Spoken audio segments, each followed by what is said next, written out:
जिल्हा परिषद आणि पंचायत समिती निवडणुकीच्या तयारीसाठी नेसरीत बैठक। महायुतीत सन्मान न मिळाल्यास राष्ट्रवादी अजितदादा गट स्वतंत्र लढणार। कार्यकर्त्यांवर अन्याय होऊ देणार नाही, माजी आमदार राजेश पाटील यांची भूमिका। गडिंग्लज तालुक्यातील नेसरी येथे जिल्हा परिषद आणि पंचायत समिती निवडणुकीच्या पार्श्वभूमीवर राष्ट्रवादी काँग्रेस पक्ष अजितदादा गट कार्यकर्त्यांची रणनीतिक बैठक पार पडली। या बैठकीस माजी आमदार राजेश पाटील प्रमुख उपस्थित होते।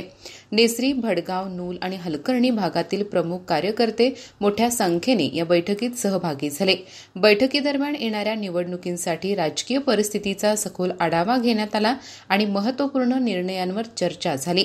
कार्यकर्त्यांनी एकमुखाने मत व्यक्त केले की महायुतीमध्ये सन्मानाने आणि न्याय वाटा मिळाल्यासच आम्ही महायुतीत राहून निवडणूक लढू, अन्यथा राष्ट्रवादी काँग्रेस अजितदादा गट म्हणून स्वतंत्रपणे आणि पूर्ण ताकदीने रिंगणात उतरू।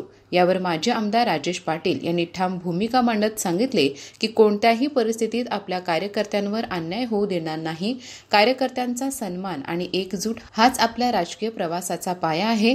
बैठकीत संघटनात्मक बळकटी, मतदारसंघनिहाय नियोजन आणि स्थानिक प्रश्नांवर सविस्तर चर्चा करण्यात आली।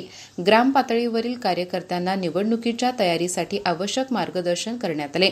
या बैठकीला गोड साखर कारखान्याचे चेअरमन भाई पताडे, रामाप्पा करिगार, बाबासाहेब पाटील, जयकुमार मुन्नोळी, महाबळेश्वर चौगुले, दीपक जाधव, जयसिंग चव्हाण, विकी कोणकेरी, भरत पाटील, ॲडव्होकेट नाडगौडा, पंडू मोरबाळे, दीपक पुजारी, मुन्नासू नाईकवाडी, तानाजी भोसले, दयानंद देसाई, अभय देसाई, बाबूराव चौगुले, सदाशिव सावंत, प्रवीण शिंदे, संदीप शिंदे, MK देसाई, शुक्राचार्य चोथे तसेच हलकर्णी, नूल, भडगाव आणि नेसरी भागातील शेकडो कार्यकर्ते उपस्थित होते।